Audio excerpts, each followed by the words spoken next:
সহযোগিতা করতে পারছেন না। আমরা দেখেছি যে 16 জন নেতৃত্ব নেতা, চাকমা নেতা 16 জন নেতৃত্ব নেতা, চাকমা নেতা রাজ্য থেকে যে তৎকালীন সমিতি সভাপতি হিসেবে তাদেরকে যাতে প্রত্যাবর্তন করা হয় যান, সেখানে তাদের সাথে দীর্ঘ আলোচনা হয়। আলোচনার মধ্যে তারা এই কথাটা এই নেতৃত্বের মধ্যে ছিলেন এবং আমাদের ত্রিপুরা পার্শ্ববর্তী রাজ্য মিজোরাম, অরুণাচল,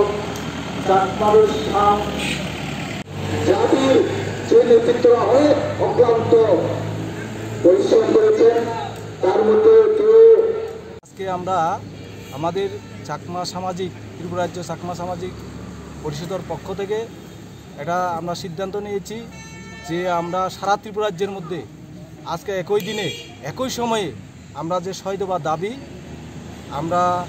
দফা দাবি নিয়ে আমরা আজকে যে গণ অবস্থান 2 ঘন্টার গণ অবস্থান আমরা এই সিদ্ধান্ত নিয়েছি।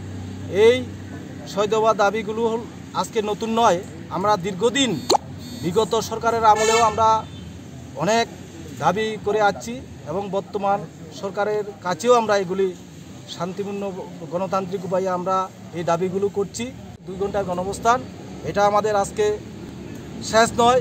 আমরা যেহেতু সরকারের কাছে গণতান্ত্রিক উপায়ে আমরা দাবি রাখছি, যদি সরকার কিছু আমাদের দাবিগুলোর প্রতি যদি কোনো সহমর্মতা না দেখায়, তাহলে আমরা ত্রিপুরা রাজ্যের চাকমা সামাজিক পরিষদ আমরা আগামী দিনে বৃহত্তর আন্দোলনের জন্য আমরা তৈরি হব।